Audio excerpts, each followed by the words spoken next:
ஜெபம் செய்வோம்.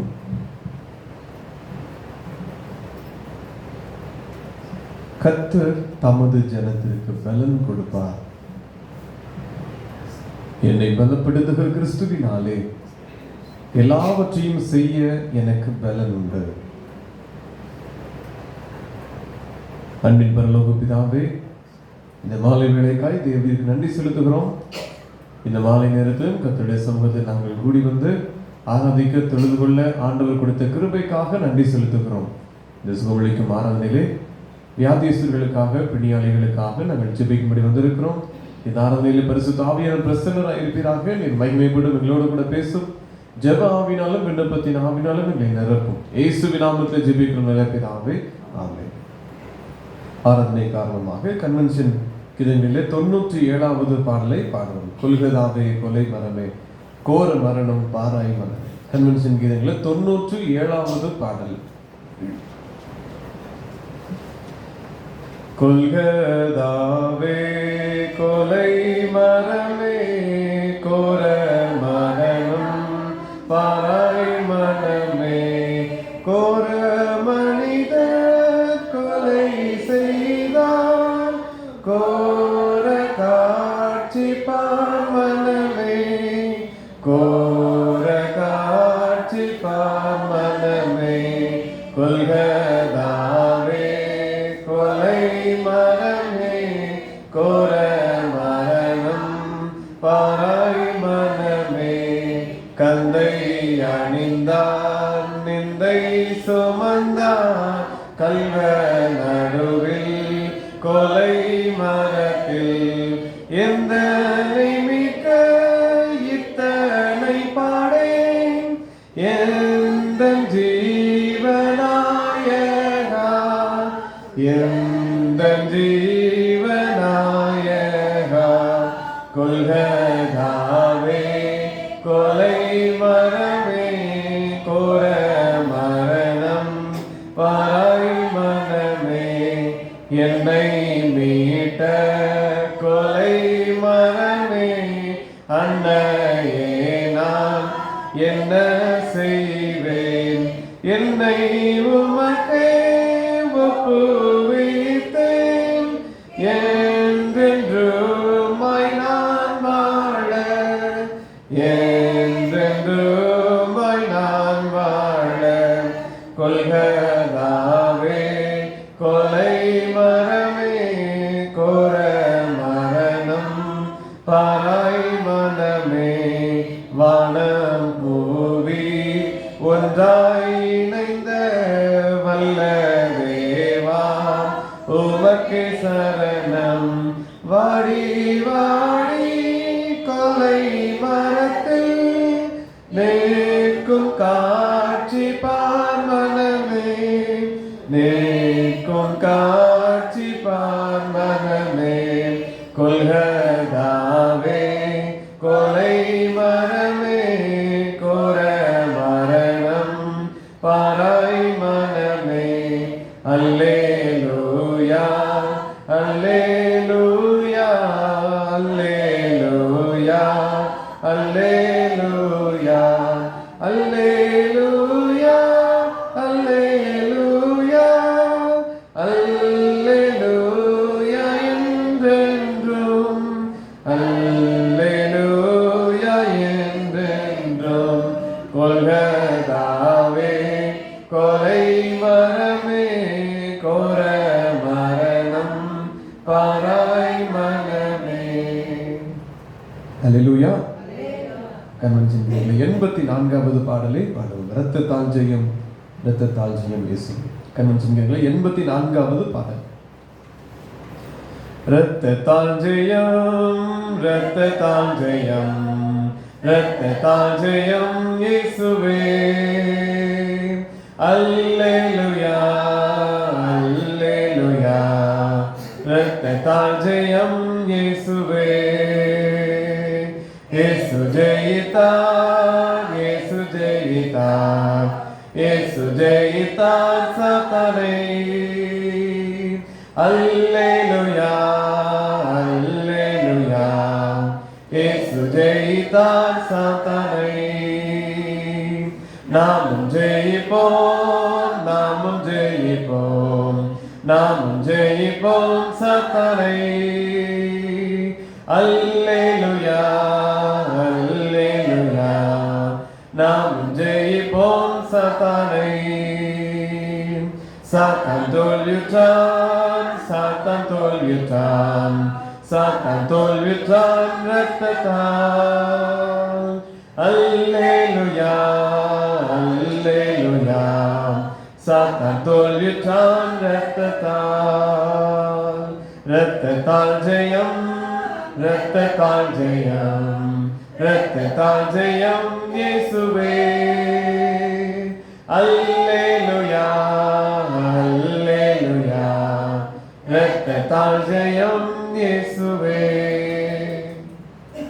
ஜெபம் செய்வோம். சுகமளிக்கும் ஆறுதலிலே கூடி வந்திருக்கிற நாம் வியாதிஸ்தர்களுக்காக, பிணியாளிகளுக்காக நாம் ஜெபிக்க வந்திருக்கிறோம். முதல் ஜெப குறிப்பாக நாம் மருத்துவர்களுக்காக ஜெபிக்க இருக்கிறோம். ஒவ்வொரு மருத்துவர்களையும் தேவன் ஆளுகை செய்யும்படிக்கு, அவர்கள் தெய்வ பக்தியோடு கூட தங்கள் பணிகளை தொடரும்படிக்கு ஒவ்வொரு மருத்துவர்களுக்காக நாம் தொடர்ச்சியாக ஜெபித்துக் கொண்டு வருகிறோம். இந்த நாளிலே ஓட்டோலரிங்கோலஜிஸ்ட் என்று சொல்லப்படுகிற இஎன்டி டாக்டர்ஸ் அவர்களுக்காக நாம் ஜெபிக்க போகிறோம். காது, மூக்கு, தொண்டை நிபுணர்கள் அவர்களுக்காக நம்ம ஜெபிக்க போகிறோம். அதில் என்ன வியாதி என்று கண்டறிகிறதும் அதற்கேற்ற சிகிச்சை அளிக்கிறதும் மருத்துவம் செய்கிறதும் இந்த நிபுணர்களுடைய வேலைகளாக இருக்கிறது. ஆகவே காது, செவித்திறன் அநேக பேர் இழந்திருக்கிறார்கள். அப்படிப்பட்ட குறைபாடோடு ஜனங்கள் இருக்கிறார்கள். அந்தப்பட்ட ஜனங்களுக்கான சிகிச்சைகள் அளிக்கப்படுகிறது. பெரும்பாலான சிறுவர்கள் அதிகமான பேர் இதில் பாதிப்படைகிறார்கள். அவர்களுக்கு ஏற்ற சிகிச்சை அளிக்கப்பட்டு கொண்டிருக்கிறது. அவர்களுக்கு ஏற்ற காரியத்தை கண்டறியதற்கும்படி இந்த மருத்துவர்களுக்கு விசேஷித்த ஞானத்தை ஆண்டவர் கட்டளையிடும்படிக்கு, தெய்வ பயத்தோடு செயல்படும்படி, தேவன் ஆளுகை செய்யும்படிக்காய் நாம் ஜெபிக்க வேண்டும். இன்னும் மூக்கிலே வாசனை ஒருவேளை தெரியாத நிலைமைகள், காரணம் வியாதி, அதில் இருக்கிற அநேக பிரச்சனைகள், உள்ளே நரம்புகள் பிரச்சனைகள், இப்படி பல காரியத்தினாலே அந்த வாசம் நுகர முடியாத ஒரு நிலைமைகளிலே அநேக பாதிப்பு இருக்குது. இன்னும் மூச்சு விட முடியாதபடி சதை வளர்ந்திருக்கிற காரியம், அடைத்திருக்கிற காரியம், இப்படி அநேக பலவீனங்களும் வியாதிகளும் உண்டு. இன்னும் தொண்டை சம்பந்தப்பட்ட காரியங்கள், தொண்டையில கேன்சர், இன்னும் அதில் சதை வளர்ந்திருக்கிற காரியம், அது சரியாய் ஒருவேளை அமையப்படவில்லை என்கிற காரியம், இப்படி பல வியாதிகள் இருக்கிறது. இந்த இஎன்டி டாக்டர்ஸ் ஒவ்வொருவருக்கும் கர்த்தர் விசேஷித்த ஞானத்தை கொடுத்து அந்த சரியான சிகிச்சை அளிக்கப்படும்படிக்கு, எந்த வியாதிக்கு என்ன மருத்துவம் கொடுக்க வேண்டும் என்று தேவன் அவர்களுக்கு கற்றுக் கொடுக்கும்படியாக விசேஷித்த ஞானத்தை ஆண்டவர் கொடுக்கும்படி, தேவன் ஆளுகை செய்யும்படி, பணத்திற்காக மற்ற காரியத்திற்காக செய்யாதபடி சேவையாய் செய்வதற்கு, தெய்வ பயத்தோடு இவர்கள் செயல்படுவதற்காக இந்த மருத்துவர்களுக்காக ஜெபிப்போம். இந்த சிகிச்சையில் இருக்கிற கொண்டிருக்கிற ஜனங்களுக்காய், காது, மூக்கு, தொண்டை சம்பந்தப்பட்ட பலவீனம் வியாதிகளிலே சிகிச்சை பெற்றுக் கொண்டிருக்கிற ஜனங்களுக்காக நாம் ஜெபிக்க போகிறோம். பெரும்பாலானோர் இதில் சரியாய் இந்த அவயவங்கள் செயல்படவில்லை. இன்னும் பெரும்பாலான வியாதிகள், கேன்சர் கட்டிகள் இந்த அவயவங்கள் இருக்கிறது என்கிற காரியத்தோடு கூட செயல் இருக்கிறதை நாம் பார்க்கலாம். ஆகவே இப்படிப்பட்ட பலவீனத்தோடு இருக்கிற ஜனங்களுக்கு கர்த்தர் சந்திக்கும்படி, சுகம் கொடுக்கும்படி மருத்துவர்களுக்காகவும் நாம் யாராவது ஒருவர் ஜெபிப்போம்.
தேவமாய் அப்பா படித்த ஒவ்வொரு மருத்துவர்களுக்கு தெரியும் செயல்படுகிற அப்பா மருத்துவர்களுக்கு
அம்மே கத்தமுடைய ஜெபத்தின்படியே ஏற்றி டாக்டர் சுப்பிரமணியம் தமது ஆளுகையால் நிரப்புவாராக.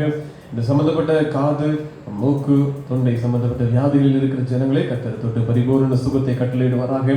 அவர் யாரையும் புறம்பே தள்ளாதவர். எந்த வியாதியையும் கண்டு அவரால் குணமாக்க கூடாது என்று சொல்லி ஒன்றும் காண முடியாது. அவர் எல்லாவற்றையும் குணப்படுத்துகிறவர். அவர் இன்றும் ஜீவன் உள்ளவராயும் வல்லமை உள்ளவராயும் இருக்கிறார். இந்த தேவன் அற்புதம் செய்வாராக.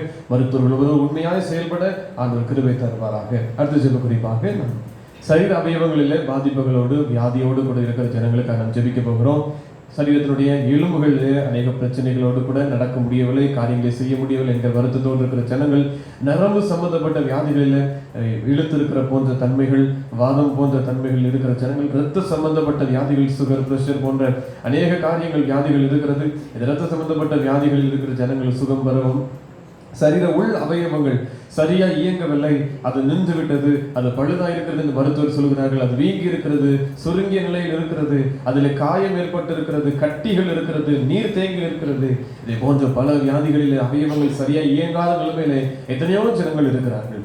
எல்லாம் கர்த்தரால் சிருஷ்டிக்கப்பட்டது. அவயவங்கள் ஒவ்வொன்றையும் அவர் சிருஷ்டித்தார். தாயின் கருவில் உருவாகும் முன்னே தெரிந்து கொண்ட தேவன் அவர். அவர்தான் எல்லாவற்றையும் உருவாக்கினவர், சிருஷ்டித்தவர். இப்படி இருக்க அநேக சரீர அவயவங்கள் செயல்படாத கண்ணீரோடு கூட இருக்கிறார்கள். கர்த்தரை நோக்கி கூப்பிட்டு அற்புத சுகத்தை பெற்றுக் கொள்ளும்படி, இந்த ஜனங்களுக்கெல்லாம் தேவன் மனமிறங்கும்படி கர்த்தர் சுகம் கொடுத்தார் என்று சொல்லி இந்த ஜனங்கள் சாட்சியாக இருக்கத்தக்கதாய் சரீர அவயவங்கள் சரியாக இயங்காத நிலைமையில் இருக்கிற பலவீனப்பட்ட ஜனங்களுக்காக நாம் யாராவது ஒருவர் ஜெபிப்போம்.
அம்மை நமக்கு ஜெபத்தின்படியே பலவீனப்பட்ட ஜனங்கள் ஒவ்வொருவரையும் கர்த்தர் சந்திப்பாராக, தொடுவாராக.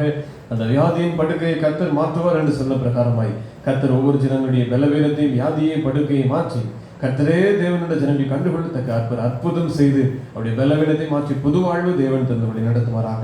ஆமென். தேவனுக்கு மகிமை உண்டாகட்டும். அடுத்த ஜெப குறிப்பாக நம்முடைய தேசத்திற்காக நம்ம ஜெபிக்க போகிறோம். நாம் இயேசுவினுடைய அன்பை அறிந்திருக்கிறோம். கல்வாரி சிலுவையில் நமக்காக எல்லா பலவீனங்களையும் ஏற்று அவர் சுமந்து தீர்த்தார் என்று அறிந்திருக்கிறோம். அவருடைய தழும்புகளால் நாம் குணமாகிறோம் என்று நாம் அறிந்திருக்கிறோம். கல்வாரியில் சிந்தப்பட்ட நமக்காய் அடிக்கப்பட்ட இயேசுவினுடைய ரத்தம் நம்முடைய பலவீனங்களை மாற்றும், நம்முடைய நோய்களை ஆற்றும் என்று நமக்கு தெரியும். ஆனால் அதை அறியாத தேசத்து ஜனங்கள் எத்தனையோ பேர் உண்டு. இன்னும் படிப்பறிவு இல்லாத ஜனங்கள், மருத்துவத்தினுடைய வளர்ச்சி இல்லாத இடங்களில் இன்னும் சூடு போடுகிற நிலைமையில் இருக்கிற ஜனங்கள் எத்தனையோ பேர் உண்டு. அப்படிப்பட்ட வியாதியில் இருக்கிற ஜனங்கள் எல்லாம் கர்த்தர் சந்திக்கும்படி, அவர்களுக்கெல்லாம் அற்புத சுகத்தை கொடுக்கும்படிக்காய், விடுதலை கொடுக்கும்படிக்காக, அந்த கொள்ளை நோய் வியாதிகளிலிருந்து நம்முடைய தேசத்தை கர்த்தர் காத்துக் கொள்ளும்படிக்கு இந்த இன்னும் இயேசுவை அறியாத ஜனங்கள், வியாதி படுக்கையில் இருக்கிற ஜனங்கள் இயேசுவை நோக்கி கூப்பிட்டு விடுதலை இலவசமாய் பெற்றுக் கொள்ளும்படி அந்த ஜனங்களுக்காக நம் ஜெபிப்போம். நம்முடைய தேசத்திலே எல்லைகளிலே ஒருவர் எந்த ஒரு வியாதியும் வராதபடிக்கு, எந்த கொள்ளை நோய்களும் தொற்றுகளும் பரவாமல் இருக்கும்படிக்காக நாம் ஜெபிப்போம். வாதை உன் கூடாரத்தை அணுகாது என்று சொன்னவர் எகிப்திற்கு வந்த வாதை ஒன்றை உனக்கு வரப்பனேன் என்று வாக்கு பண்ணியிருக்கிறார். ஆகவே அதை என்னை பூட்டி என்னுடைய தேசத்தை தேவன் பாதுகாத்துக் கொள்ளும்படி, அழிவு வராதபடி நம்முடைய ஜனங்களை கர்த்தர் காத்துக் கொள்ளும்படி, எல்லா வியாதிகளிலும் இருந்து கர்த்தர் நம்முடைய தேசத்தை காத்துக் கொள்ளும்படி, நம்முடைய பகுதியை ஆண்டவர் வேலையடைத்துக் கொள்ளும்படி இன்னும் நம்ம சொல்லியிருக்கிற ஜெப குறிப்புகளுக்காக, என்னுடைய குடும்பத்தில் இந்த காரியம், என்னுடைய உறவினருடைய வீட்டில் இந்த காரியம், உடன்பிறப்பினருடைய வீட்டில் இந்த காரியம் என்று சொல்லி ஜெப குறிப்புகள் என்று சொல்லியிருக்கிற ஜனங்களுக்காக நம்ம யாராவது ஒருவர் ஜெபிக்கலாம்.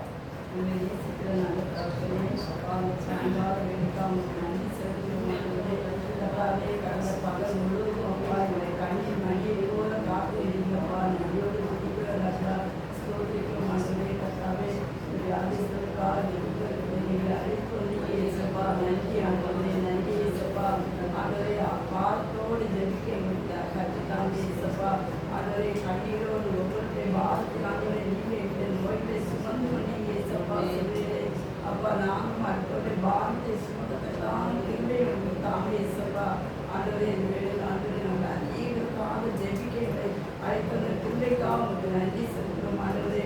எங்கள் ஜெபங்களை கேட்டு ஆண்டவரே நீங்கள் ஒவ்வொருவருக்கும் சுக பலனை கொடுக்க வேண்டுமா எங்கள் ஜெபிக்கிறேன் ஏசப்பா. எங்களை தாழ்த்துத்தை கருத்தை தருகிறோம் ஏசப்பா. எங்கள் பாவங்கள் அதுக்கு தடையாக இல்லாதபடி ஆண்டவரே ஒரு விஷயங்களை கழுவி சுத்திகரிங்க ஏசப்பா.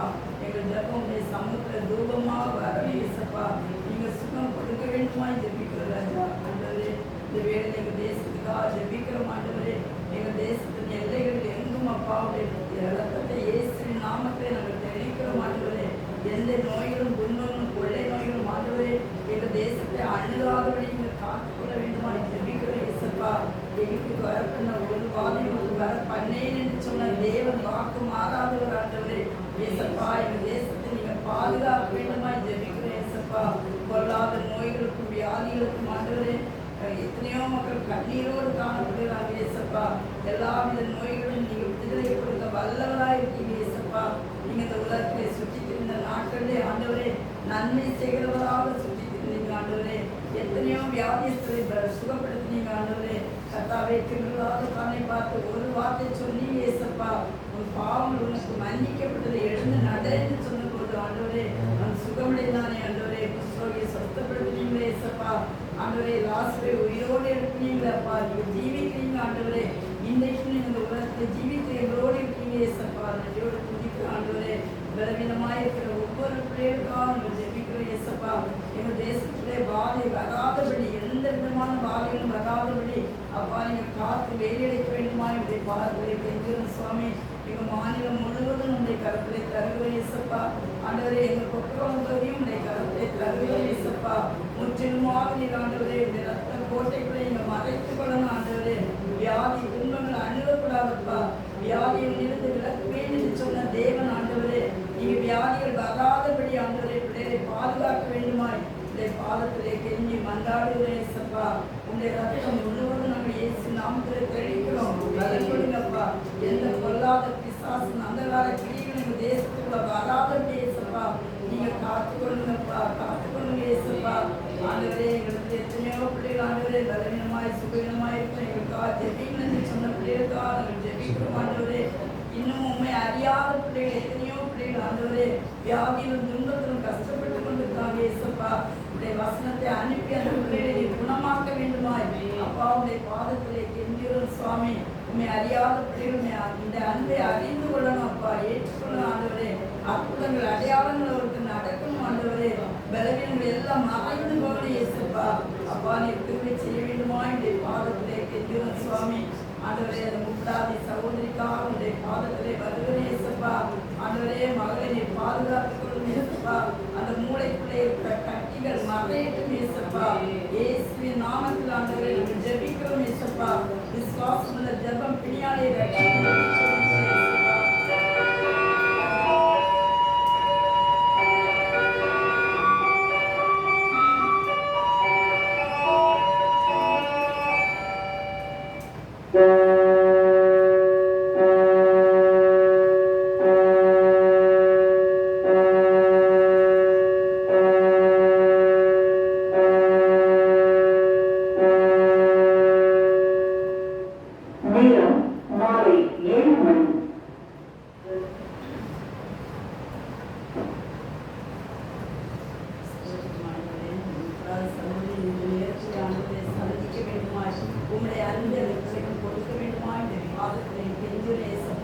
பேசுங்கப்பா. மகளோடு அவருடைய விசுவாசத்தை வர்ணிக்க பண்ணுங்கப்பா.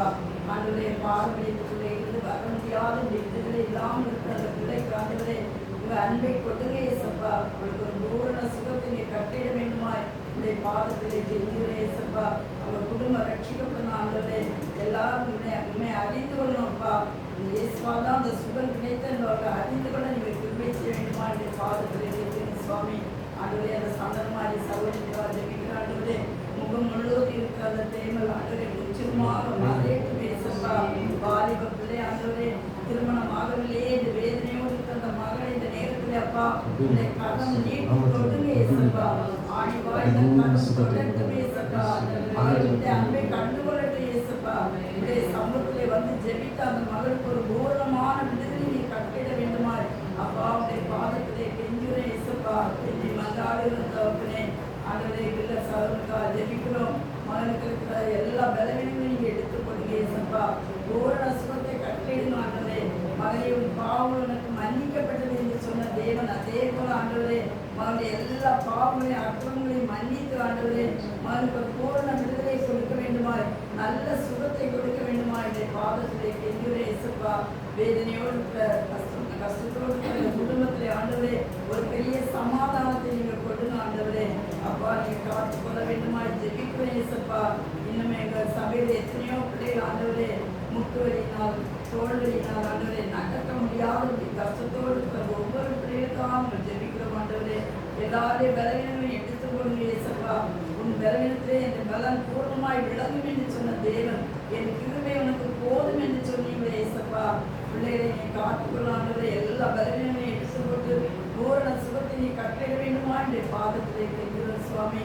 இன்னி இருதய நோயினால், சுகர் நோயினால், கிட்னி ஃபெயிலியர்னால் ஆண்டவரே எத்தனையோ வியாதியினால் தினமும் மாத்திரை எடுத்துக்கொண்டு சுகம் கிடைக்கவில்லையே வேதனையோடு இருக்கிற பிள்ளைகளை நீங்கள் நேரத்தில் கண்ணோக்கி பாருங்க ஏசப்பா. அந்த பிள்ளைகளுக்கு எல்லாம் பூர்ணமான ஒரு விடுதலை கொடுங்க ஏசப்பா.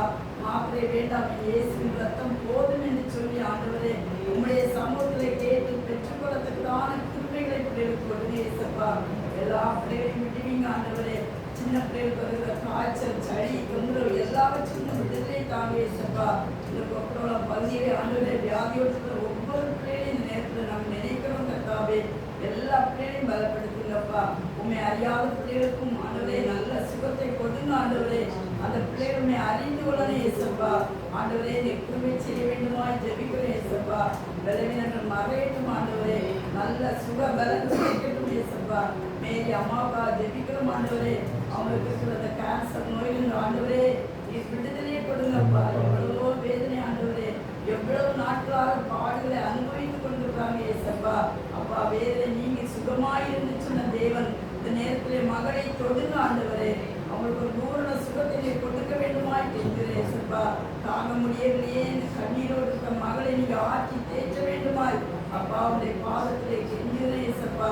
நீ பெரியவர், வல்லமையுள்ள தேவன் அப்பா, சுகம் தரும் தெய்வம் ஆண்டவரே. தாவீதின் குமாரனே எனக்கு இறங்கும் என்று சொன்ன போது நீ சுகம் கொடுத்த தேவன் அப்பா. பிள்ளைகள் காலங்களுடைய பாதத்திலே கண்ணீரோடு பாரத்தோடு நிற்கிறோம் ஏசப்பா. நீங்க இரக்கம் செய்ய வேண்டுமா என்று பாதத்திலே கெஞ்சுகிறோம். ஒவ்வொரு பிள்ளைகளையும் நீங்க நினைக்கிறவங்க ஏசப்பா. ஆண்டவரே வழி நடத்துங்க, பலன் சுகம் கொடுத்து காத்துக்கொள்ள வேண்டுமாய் பாதத்திலே கெஞ்சுகிறேன் ஏசப்பா. நேரம் முழுவதும் அப்பா நீங்க எங்களோடு பெரிய காரியங்களை செய்யுங்க. துதி கனம் மகிமையாவே முன்னே செலுத்துகிறோம். இயேசு நீங்க நாமத்தில் ஜெபிக்கிறோம் நல்ல பிதாவே. ஆமென். கர்த்தருடைய ஜெபத்தின்படியே நம்முடைய தேசத்தை பாதுகாத்து இந்த பகுதியை கர்த்தர் வேலையெடுத்து அருமையாக ஜெபித்த ஒவ்வொரு ஜெப குறிப்புகளுக்கும் கர்த்தர் பதில் தருவாராக. ஒவ்வொருவரையும் கர்த்தர் தொட்டு சுகப்படுத்தி அற்புத விடுதலை அவர் கட்டளையிடுவாராக. அவரை நோக்கி கூப்பிடுகிற யாரையும் அவர் புறமே தள்ளுவதில்லை. இந்த ஜனங்கள், தேசத்து ஜனங்கள், வியாதி படுக்கையில் இருக்கிற ஜனங்கள் இயேசுவை நோக்கி கூப்பிட்டு அற்புத விடுதலை பெற்றுக்கொள்ள ஆண்டவர் கிருபை செய்வாராக. அன்பில் கர்த்தாவே இந்த வேலைக்காய் ஸ்தோத்திரம். ஜெபித்த ஜெப குறிப்புகளுக்காய் ஆண்டவரே உடைய பாதத்தில் வந்தபடி ஆண்டவரே கர்த்தர் ஜெபங்களை கேட்டு பதில் தருவீராக. நாம் என்றும் ஆமென் என்றும் கர்த்தர் பதில் செய்ய உம்மால் செய்யக்கூடாத காரியம் ஒன்றுமில்லை. உம்மால் எல்லாம் கூடும் என்று பார்க்கிற பிரகாரமாய் ஆண்டவரே எல்லாம் பலவீனம், வியாதி, ஆண்டவரே நோய்கள் எல்லாவற்றையும் சிலுவையில் எங்களுக்காய் சுமந்து தீர்க்கிற தேவன் ஆண்டவரே அந்த வெற்றியை அந்த சுகத்தை எல்லாரும் சுதந்திரித்துக் கொள்வதற்கான ஒரு கிருபை செய்வீராக. பலவீனத்தில் படுக்கையில் இருக்கிற ஜனங்கள் ஆண்டவரே வாழ்க்கை முழுவதும் அந்த மருந்துதான் என்று சொல்லி ஆண்டவரே இருக்கிற ஜனங்கள், கைவிடப்பட்டு படுக்கையில் இருக்கிற வியாதியில் இருக்கிற ஜனங்கள் ஆண்டவரே ஒவ்வொருவரையும் கர்த்தர் சந்திப்பீராக, விடுதலை கொடுப்பீராக.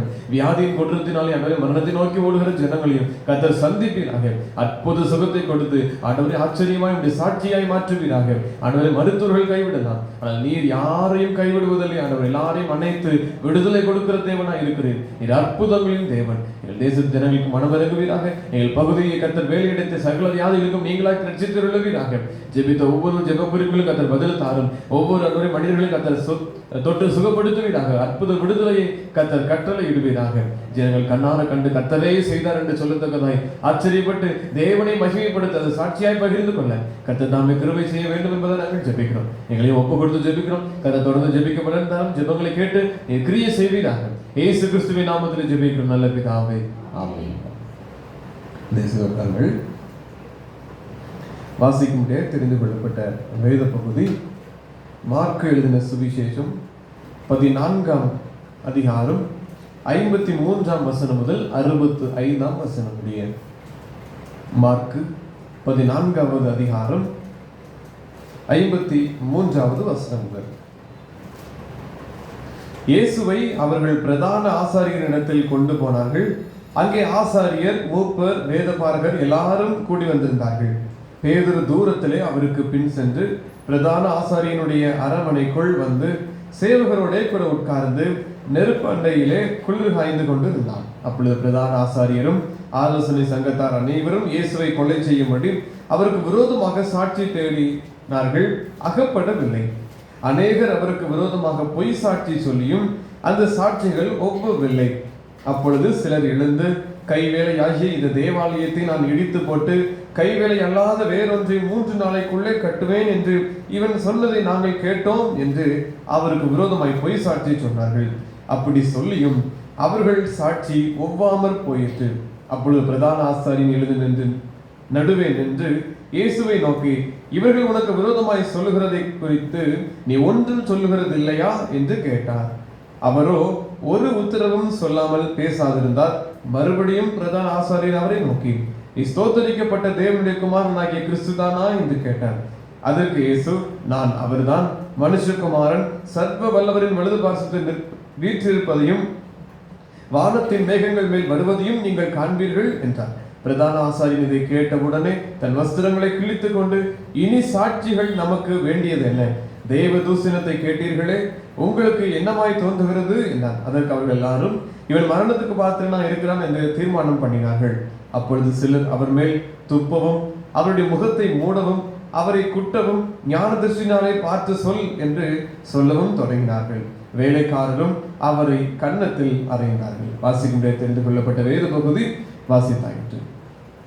அறிவிப்பு: வருகிற சனிக்கிழமை 9ஆம் தேதி 2வது சனிக்கிழமை. ஆகவே காலை 10 மணி முதல் மதியம் 3:30 மணி வரைக்கும் உபவாச ஜெபம் நடைபெறும். நீங்கள் அதில் பங்கு பெற உங்களை நினைவுபடுத்துகிறோம்.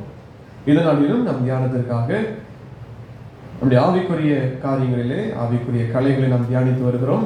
மனசாட்சி இன்மை என்று சொல்லப்படுகிற கலையை குறித்து வேதத்தின் அடிப்படையிலே நாம் பார்க்க போகிறோம். மனசாட்சி இன்மை என்றால் என்ன என்பதை குறித்து நாம் தியானிப்போம்.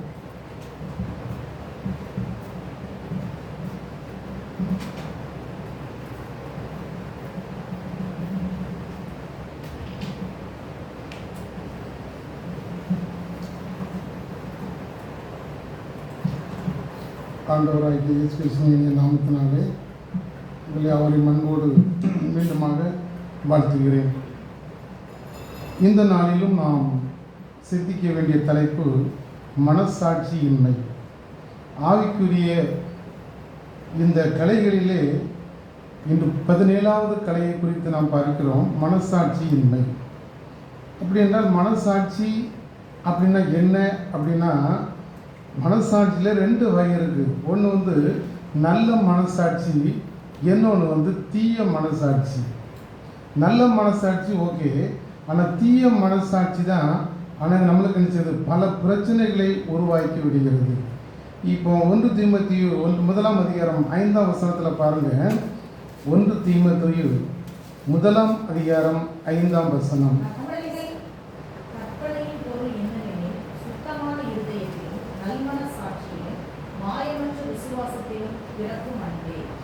நல் மனசாட்சியில் பிறக்கும் அன்பு. அப்போ நல் மனசாட்சியுடையவர்களாக நாம் இருக்க வேண்டும். அப்படி கர்த்தர் எதிர்பார்க்கிறார். அதே அதிகாரத்தில் 18வது வசனத்தினுடைய பின்பகுதியையும் 19வது வசனத்தையும் வாசிங்க.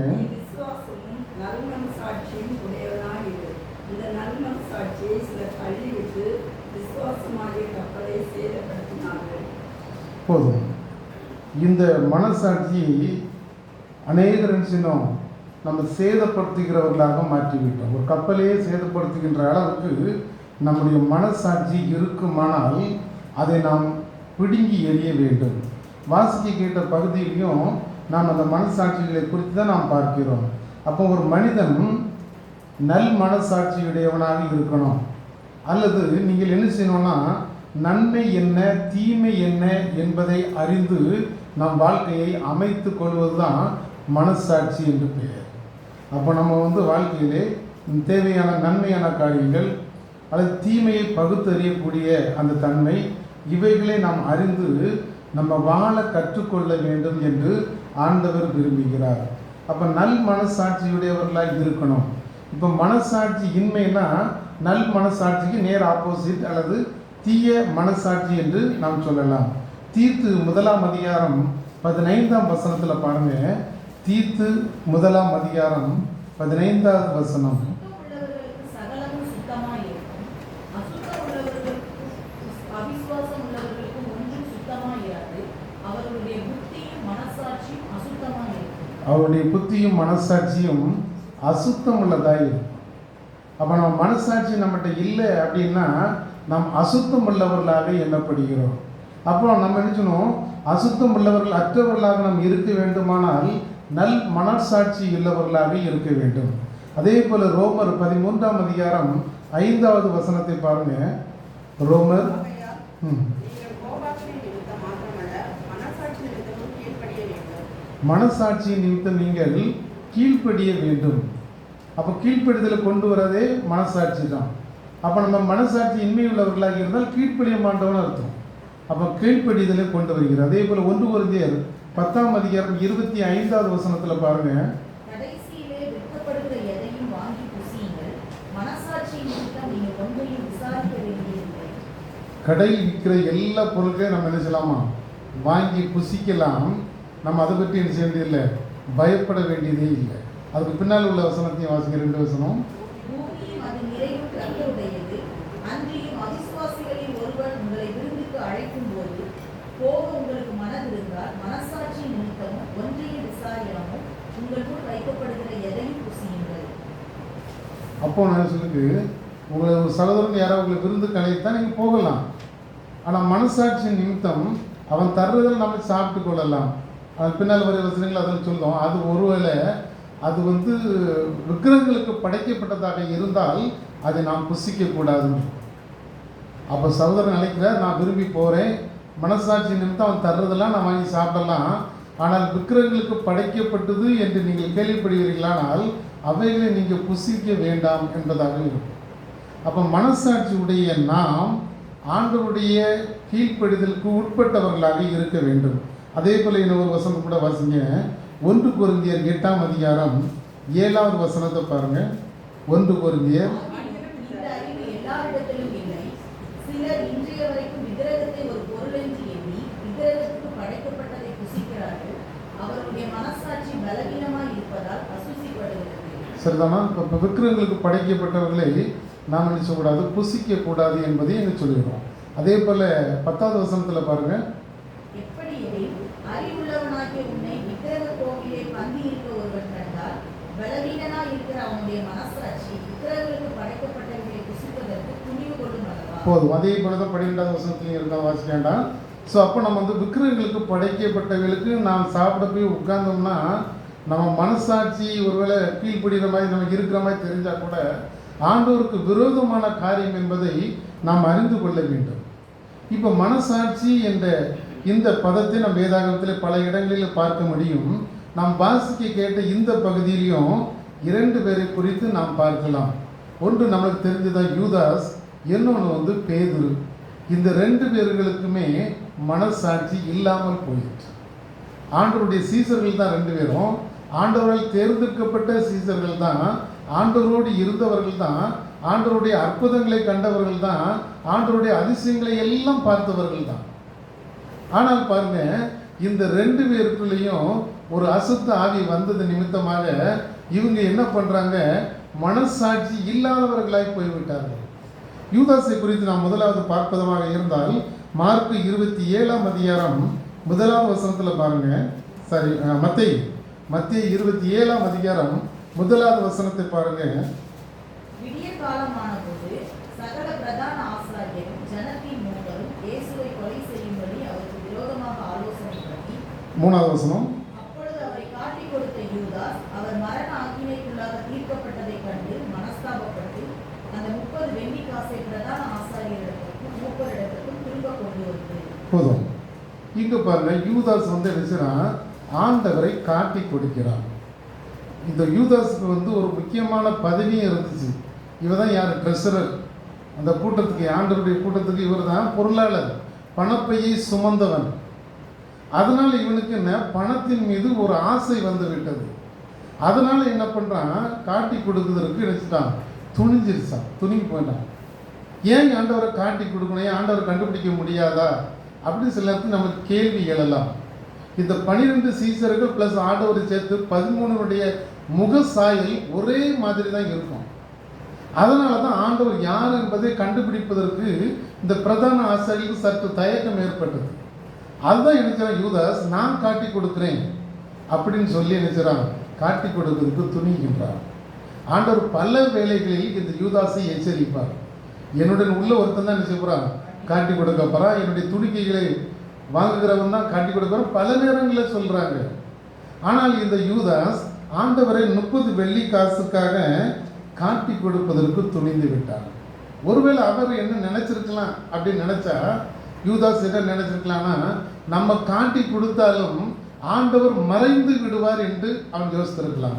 ஏன்னா வசனம் எடுத்து வாசிங்க, யோவான் 8ஆம் அதிகாரம் 59வது வருஷத்தை பாருங்க. அப்பொழுது அவர் மேல் எரியும்படி கல்லுகளை எடுத்துக்கொண்டார்கள். இயேசு மறைந்து அவர் நடுவே கடந்து தேவாலயத்தை விட்டு போனார். அவர் இயேசுவின் மீது கல்லெறிவதற்காக ஜனங்கள் வந்திருக்காங்க. இயேசு அவர்களுக்கு முன்பாக மறைந்து போனார். இதெல்லாம் இந்த யூதாஸ் பார்த்தவன் தான். அதனால ஒருவேளை நாம் காட்டி கொடுத்தா கூட கண்டிப்பாக இயேசு மறைந்து விடுவார் அப்படின்னு நம்ம நினைச்சிருக்கலாம், பண ஆசை நிமித்தமாக. ஆனால் யூதாஸ் காட்டி கொடுத்துட்டான். ஆண்டவர் என்ன செய்றாங்க, பிரதான ஆசாரியர்கிட்ட கொண்டு போகிறாங்க. அப்பொழுது யூதாஸ் கூட தான் இருந்து தான் ஆண்டவருக்கு மரணத்துக்கு ஏதுவான தீர்ப்பு சொல்லப்பட்டதை அறிந்த பின்பு தான் அந்த வசனத்தை என்னோடு கூட வாசிங்க. 3ஆம் வசனம், மத்தேயு 27:3. அப்பொழுது அவரை காட்டி கொடுத்த யூதாஸ் அவர் மரணாக்கினைக்குள்ளாக தீர்க்கப்பட்டதை கண்டு மனஸ்தாபப்பட்டு, அதுக்கு பிறகுதான் மனஸ்தாபப்பட்டான். அது வரைக்கும் அவன் நினைக்கல, முடிஞ்சிருச்சு, ஆண்டவரும் மறைஞ்சு போகல, ஆக்கினைக்குள்ளாக தீர்க்கப்பட்டு விட்டார் தெரிஞ்சவனவர் தான் அவனுக்கு மனஸ்தாபம் ஏற்படுகிறது. அதுவரை அவன் மனசாட்சி அவனுக்கு ஒத்து தான் போச்சு, காட்டி கொடுக்குறதுல துணிஞ்சு தான் இருந்தான். இப்போ தான் முதலாவது என்ன பண்ணுறான், அவன் நினைச்சிடறான், ஆண்டவர் காட்டி கொடுத்தது நிமித்தமாக அவனுடைய மனசாட்சி அவனை உறுத்துகிறது. அதனால் என்ன பண்ணுறான், நேரே போய் நினைச்சிடறான், யார்கிட்ட காசு வாங்கினோன்னா அவங்ககிட்டே திருப்பி கொடுக்க போகிறான் பிரதான ஆசிரியர்கிட்ட. அவங்க ஒரே வார்த்தையில் சொல்லிட்டாங்க, எங்களுக்கு என்ன, அது ஓம்பாடு, எங்களுக்கு தெரியாது. அப்போ இவனுக்கு பொறுத்துக்கொள்ள முடியல. நேராக நினைச்சிடான், தேவாலயத்திலிருந்து அந்த காசை வீசி விட்டு தான் நாண்டு கொண்டு செத்தான் அப்படின்னு இருக்குது. அதே பாருங்க, அப்போஸ்தலர் 1ஆம் அதிகாரம் 16வது வசனத்திலிருந்து 18 வரை பாருங்க. அப்போஸ்தலர் 1:16 முதல் 18 வரை. சகோதரரை இயேசுவை பிடித்தவர்களுக்கு வழிகாட்டின யூதாசை குறித்து பரிசுத்த ஆவி தாவீதின் வாக்கினால் முன் சொன்ன வேத வாக்கியம் நிறைவேற வேண்டியதா இருந்தது. அவன் எங்களில் ஒருவனாக எண்ணப்பட்டு இந்த ஊழியத்திலே பங்கு பெற்றவனாய் இருந்தான். அநீதியின் கூலியினால் அவன் ஒரு நிலத்தை சம்பாதித்து தலையிலாக விழுந்தான். அவன் வயிறு வெடித்து குடல்கள் எல்லாம் சரிந்து போயிற்று. அவன் வயிறு எடுத்து குடல்கள்லாம் சரிந்து செத்து போனான். அங்கே வசனம் சொல்லியிருந்து நாண்டு கொண்டு செத்தான். அப்போ இவனுடைய கொடுமை, இவனுடைய முடிவை பார்த்தீங்கன்னா மிகவும் பயங்கரமானதாக இருக்கும். ஒருவேளை இந்த யூதாஸ் மனசாட்சி நிமித்த குத்தப்பட்டவன் நேரே உண்மையில் எங்கே போயிருக்கணும், ஆண்டவர் பின்னால சிலுவை இன்றைக்கு போயிருக்கணும். அவன் எல்லாத்தையும் பார்த்துருக்கான். அநேக குஷ்டரோகிகளை சொஸ்தமாவதை பார்த்துருக்கான். அநேகருடைய பாடுகளில் நிவர்த்தி செய்வதை பார்த்த இவன் ஆண்டவரிடம் மன்னிப்பு கேட்பதற்கு அவன் மனம் வரல. அவன் குற்றமில்லாத வசனத்தில் பாருங்க, குற்றமில்லாத ரத்தத்தை நான் காட்டி கொடுத்தேன். 27ஆம் அதிகாரம் மத்தேயு 27:4 சொல்லியிருக்கு. குற்றமில்லாத ரத்தத்தை நான் காட்டி கொடுத்தேன்னு சொல்றான். அப்படியானால் இவன் என்ன செஞ்சிருக்கணும், ஆண்டவர்கிட்ட போய் மன்னிப்பு கேட்க போயிருக்கணும். ஆனால் என்ன செய்யல, தனக்கு முடிவை தானே எடுத்துக்கொண்டான், நாண்டு கொண்டு செத்தான். இவன் லைஃப் இதோட முடிஞ்சு போச்சு, மனசாட்சியின்மை. 2வது நபர் பாருங்க, பேதுருவை. இவர் என்ன பண்றாரு, ஆண்டவர்கிட்டே பேசிக்கிட்டு இருக்கிற ஆண்டவருடைய முக்கியமான சீசன் பேதுரு தான். ஆண்டவர் பக்கத்தில் இருக்கக்கூடிய ஒரு சீசன் பேதுரு, யோவான், யாக்கோபு 3 பேர் தான் அவருக்கு அன்பாக இருந்த சீசர்கள். எங்கே போனாலும் இந்த 3 பேர் தான் கூட்டு போனார். 12 பேர் சீசராக தேர்ந்தெடுக்கப்பட்டிருந்தாலும் இந்த 3 பேரை தான் ஆண்டவர் அநேக இடங்களுக்கு கூட்டிட்டு போயிருக்காரு.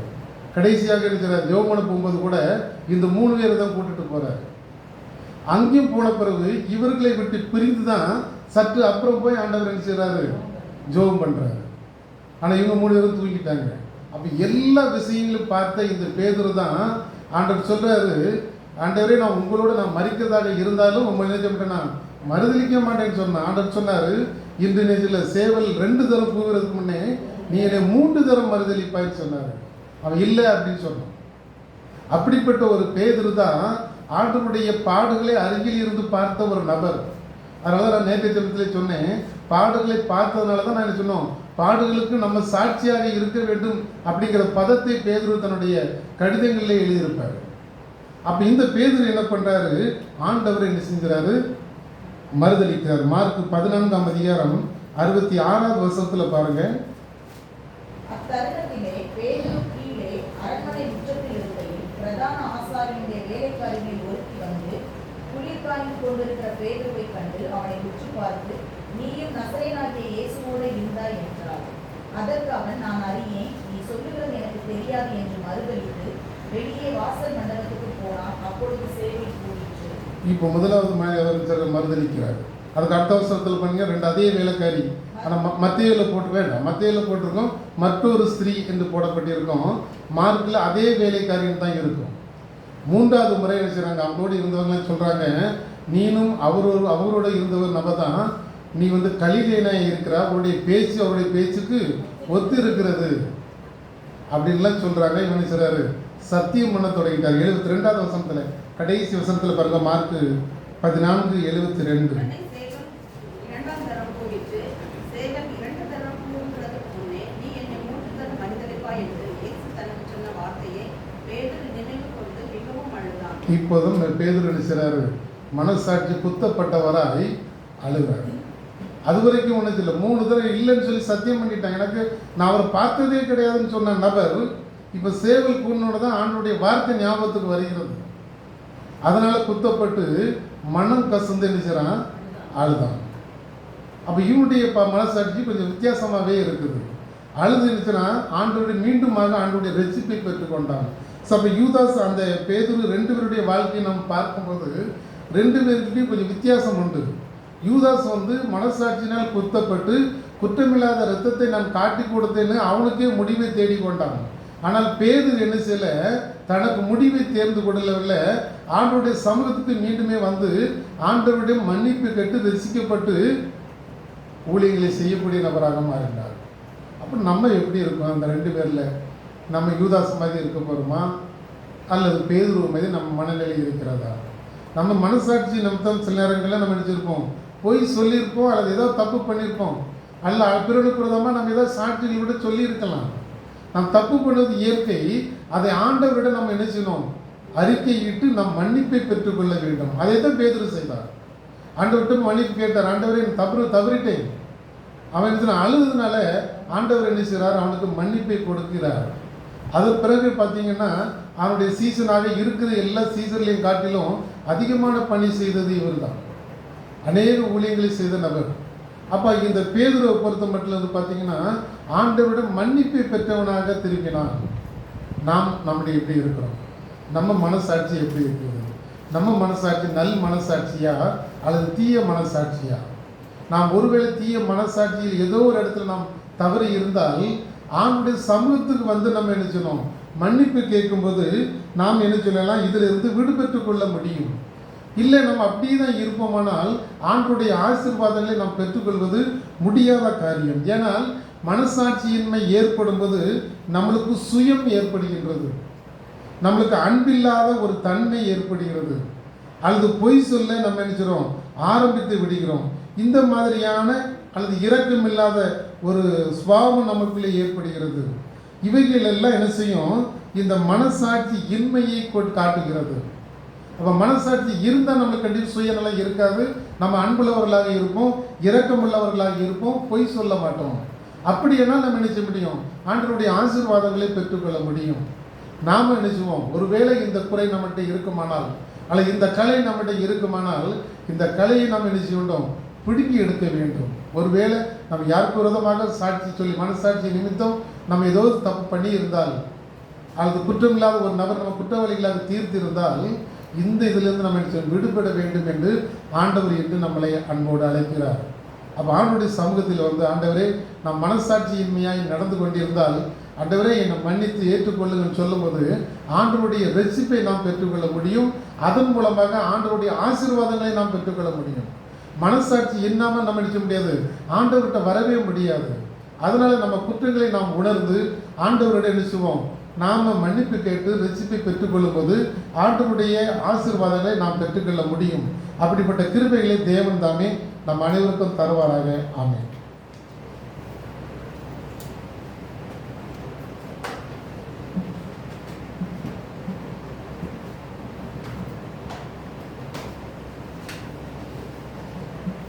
ஜெபம் செய்வோம். அன்பின் கர்த்தாவே, நாங்கள் தியானித்த தியானத்தின் பிரகாரமாக எங்கள் வாழ்க்கையிலே காணப்படுகிற மனசாட்சி இன்மை என்று சொல்லப்படுகிற இந்த காரியத்தை ஆண்டவரே எடுத்து போடுவீராக. ஆண்டவரே, எங்களை கர்த்தர் சமூகத்திலிருந்து பிரிக்கிற அல்லது தேவ ஆசீர்வாதத்தை எங்களிடத்திலிருந்து ஆண்டவரே தடுக்கிற இந்த மனசாட்சி இன்மையை எங்களிடத்திலிருந்து கர்த்தர் மாற்றி போடுவீராக. ஆண்டவரே, சுத்த நல் மனசாட்சியோடு நாங்கள் வாழ ஆண்டவர் கிருபை செய்வீராக. இந்த மனசாட்சியோடு வாழ்வோம். ஆனால் ஆண்டவரே, நாங்கள் தெய்வ பயத்தோடு சந்தோஷத்தோடு ஆண்டவரே எல்லாரோடும் கூட சமாதானமாய் ஒப்புரவாகிறதோடு நாங்கள் மன்னிக்கிறதோடு கூட வாழ முடியும். மனசாட்சி இல்லை என்று சொன்னால் நாங்கள் துணிகரம் கொண்டு அநேக பாவங்களுக்கு நாங்கள் உடன்பட்டு விடுவோம். ஆண்டவரே, அநேக ஆசீர்வாதங்களை இழந்து போவோம். கர்த்தர் அப்படிப்பட்ட காரியங்களுக்கு நீங்களாக வெற்றி திருளுவீராக. ஆண்டவரே, நாங்கள் பேதுருவை போல மனம் கசந்து மீண்டுமாய் கர்த்தர் பக்கம் வருகிற ஆண்டவரே ஒரு கிருபைகளை தருவீராக. ஆண்டவரே, பேதுருவும் யூதாசும் ஒருவேளை மனசாட்சி இல்லாது செயல்பட்டு இருந்தாலும் அவர் பாவங்கள் செய்திருந்தாலும் மீண்டுமாய் கர்த்தர் பக்கம் திரும்பி வந்த பேதுருவை போல நாங்கள் ஆண்டவரே வாழ கிருபை செய்வீராக. எவ்வளவுதான் தவறுகள் செய்திருந்தாலும், இதுவரைக்கும் மனசாட்சி இல்லாதபடி வாழ்ந்திருந்தாலும், கர்த்தருக்கு விரோதமாய் நாங்கள் காரியங்களை செய்திருந்தாலும் அதை அறிக்கை செய்து விட்டு மீண்டும் கர்த்தர் பக்கமாய் திரும்ப ஆண்டவர் கிருபை தருவீராக. இந்த ஆராதனையில் பங்கு பெறுகிற ஒவ்வொருவரையும் கர்த்தர் அப்படி ஆசீர்வதிப்பீராக, பலப்படுத்துவீராக. ஒவ்வொருடைய குடும்பங்களையும் கர்த்தர் ஆசீர்வதிங்க, சுகத்தினாலும் பலத்தினாலும் இடைகட்டுவீராக. கர்த்தர் தமது ஜனத்திற்கு சமாதானம் அவருடைய ஆசீர்வதிப்பார் என்று சொன்ன தேவன் நீர் பலன் கொடுக்கிறவரா இருக்கிறபடியா நன்றி செலுத்துகிறோம். ஒவ்வொரு குடும்பத்தையும் கர்த்தர் பலப்படுத்துவீராக, பாதுகாத்துக் கொள்ளுங்க. சகல வாதைகளுக்கும் எங்களுக்கும் நீங்களாக கிடைச்சு தருளுங்க. வாதையோடு கூடாரத்தை எனக்காது என்று சொல்லி வாக்கு பண்ணின தேவன் ஒவ்வொருடைய வீட்டுக்கால்களிலும் ஆண்டவரே ஆட்டுக்குட்டியான ரத்தத்தை நாங்கள் நிலைக்கால்களில் பூசி ஜெபிக்கிறோம். எல்லா வாதைகளுக்கும் நோய்களுக்கும் கர்த்தர் நீங்களாக ரட்சித்திருளுவீராக. சுகத்தினாலும் பலத்தினாலும் கர்த்தர் இடைகட்டுங்க. தேவ சமாதானமும் திவ்ய சந்தோஷமும் ஒவ்வொருடைய வீடுகளிலும் தங்கி இருக்கட்டும். கர்த்தர் ஆசீர்வாதத்தை நன்மையும் பரத்திலிருந்து கட்டளையிடுவீராக. உமக்கே மகிமை உண்டாகட்டும். உங்களை தாழ்த்தி தருகிறோம். இயேசு கிறிஸ்துவின் நாமத்தில் ஜெபிக்கிறோம் நல்ல பிதாவே, ஆமென். நம்முடைய கர்த்தராகிய இயேசு கிறிஸ்துவின் கிருபையும் பிதாவாகிய தேவனுடைய அன்பும் பரிசுத்த ஆவியானவருடைய ஐக்கியமும் நம் அனைவரோடும் கூட இப்போதைக்கும் இருப்பதாக. ஆமென். நீங்காதேரும் என் நேச கர்த்தரே, வெளிச்சம் மங்கி இருட்டாயிற்றே, மற்றோர் ஒத்தாசை அற்று போயினும் நீர்மை சகாயரே நீங்காதேரும். ஆமென். கர்த்தர் உங்களோடு இருப்பாராக. தெய்வ சமாதானத்தோடு சென்று வருவோம்.